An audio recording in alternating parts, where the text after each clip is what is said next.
मनोजवं मारुततुल्यवेगं जितेन्द्रियं बुद्धिमतां वरिष्ठं वातात्मजं वानरयूथमुख्यं श्रीरामदूतं शरणं प्रपद्ये। नमस्कार, मैं हूं विवेकानंद शर्मा और आप देख रहे हैं the Vivek views. The Vivek views के इस एपिसोड में हम आपसे चर्चा करेंगे हनुमान जी के विषय में। जी हाँ, हनुमान जी का विषय तो हम कह सकते हैं कि हमारा इतना सामर्थ्य नहीं है कि उनके विषय में कुछ बोल सकें, लेकिन हम सब जानते हैं कि हनुमान जी के जो भी भक्त हैं वे हनुमान चालीसा का पाठ अवश्य ही करते होंगे।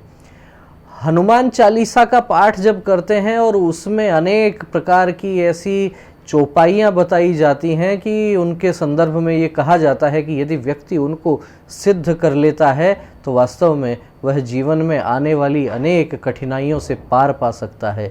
लेकिन इस एपिसोड में हम चर्चा करेंगे कि आखिर हनुमान चालीसा कब लिखा गया, कैसे लिखा गया। तो आपको हम ये बताना चाहेंगे कि हनुमान चालीसा भी गोस्वामी तुलसीदास जी द्वारा ही लिखा गया है और इसके संदर्भ में ये कहा जाता है, बहुत ही रोचक प्रसंग आता है कि हनुमान चालीसा किस प्रकार से कब किन परिस्थितियों में लिखा गया।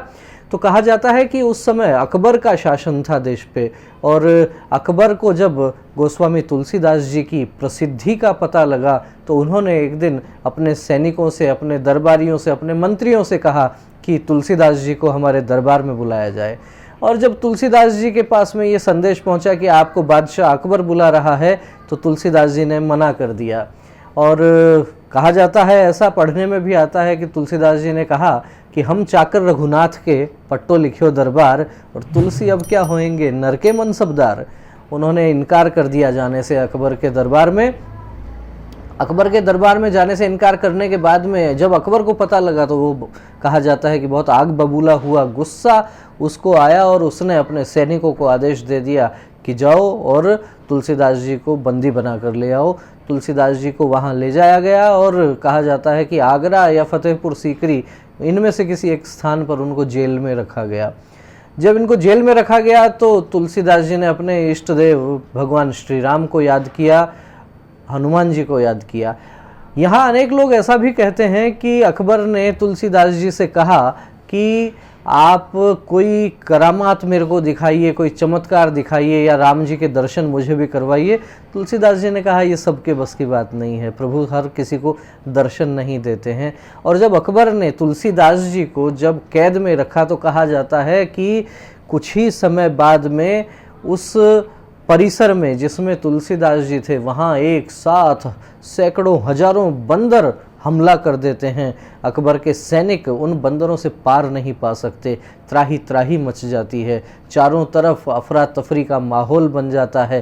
तब अकबर को उनके किसी सेनापति ने, उनके किसी मंत्री ने, किसी सलाहकार ने ये कहा कि हो सकता है कि आपने तुलसीदास जी को गिरफ्तार किया है, उनको बंदी बना लिया है, कहीं इस कारण से ही तो ये आप जो चमत्कार देखना चाह रहे थे वो चमत्कार के रूप में कहीं ये सैकड़ों हजारों बंदर तो नहीं आ गए हैं एकदम से। और इस बात से घबरा के कहा जाता है कि अकबर ने इस बात से घबरा के जैसे ही गोस्वामी तुलसीदास जी को मुक्त किया वैसे ही वो वानर सेना भी लुप्त हो गई।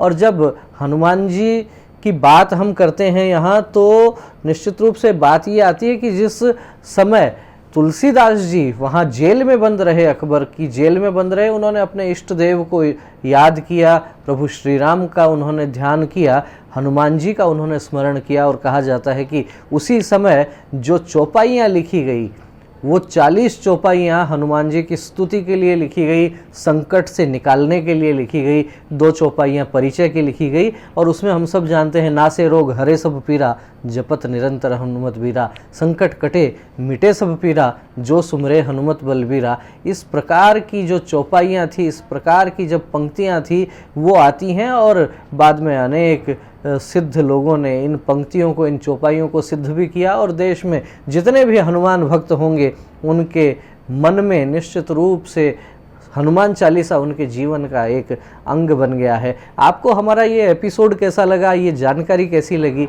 कमेंट करके हमें अवश्य बताइए। और वीडियो अच्छा लगा हो तो इसे अधिक से अधिक लोगों तक शेयर कीजिए। फिर मिलेंगे एक नए वीडियो के साथ, एक नए विचार के साथ। तब तक आप देखते रहिए द विवेक व्यूज। बहुत बहुत धन्यवाद। नमस्कार।